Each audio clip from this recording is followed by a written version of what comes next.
laksana.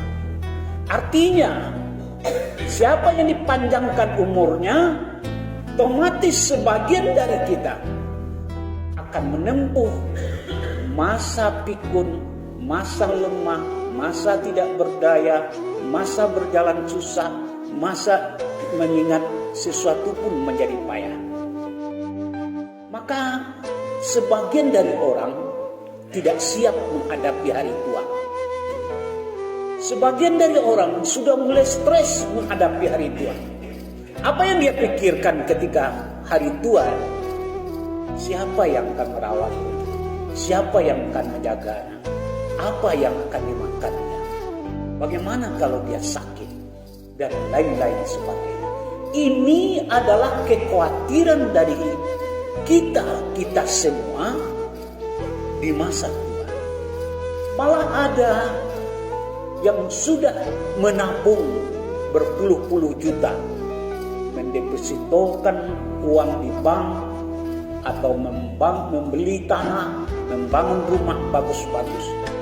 Tetapi kenyataannya, ketika dia sudah tua, uang yang ratusan juta yang didepositokan, rumah yang bagus, lantai keramik, tidak ada artinya ketika telinga sudah mulai tidak bisa mendengar, ketika mata sudah mulai kabur, ketika jalan sudah mulai menengkur, ketika diri hanya bisa di atas tempat tidur bolak-balik. Tidak ada arti uang banyak, rumah bagus, deposito, mobil bagus, semuanya tidak akan berguna.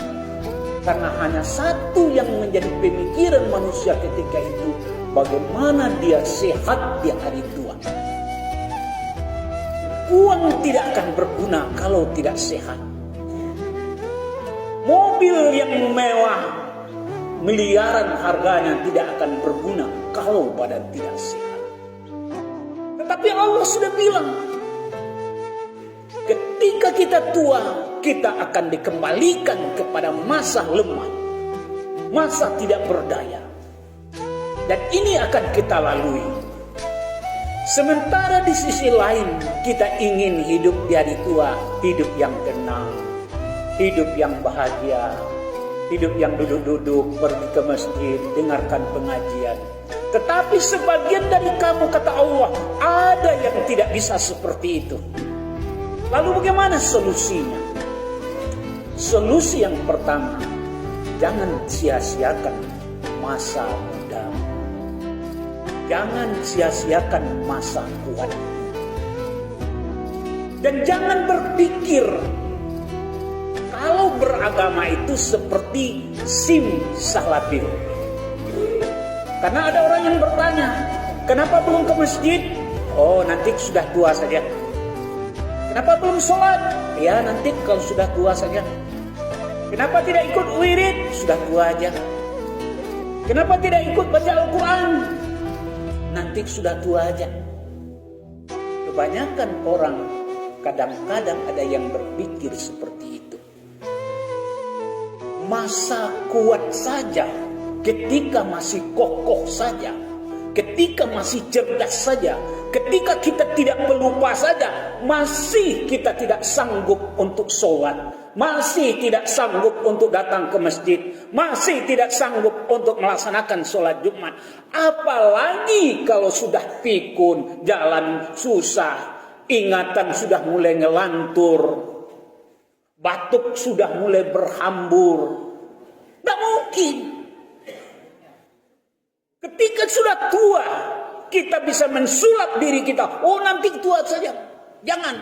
Maka dikatakan oleh Rasulullah, manfaatkan masa kuatmu, manfaatkan masa mudamu, manfaatkan masa gagahmu untuk beribadah menempa diri.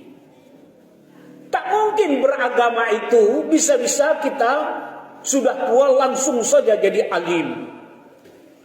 Ketika sudah tua, lemas langsung saja jadi taat. Ketika sudah tua, langsung saja kita rajin baca Al-Quran. Jangan berpikiran demikian. Itulah pemikiran yang sesat. Bagaimana mungkin bisa rajin baca Al-Quran? Mata saja sudah nggak bisa melihat. Bagaimana bisa rajin baca Al-Quran? Gigi saja sudah mulai berguguran. Bagaimana kita bisa baca Al-Quran sementara berbaring di atas tempat tidur saja sudah ngeluh? Maka dikatakan oleh Allah, wa nunazzilu minal Qur'ani ma huwa shifa'un wa rahmatul lil mu'minin. Ada satu obat yang bisa membuat masa tua kita bahagia.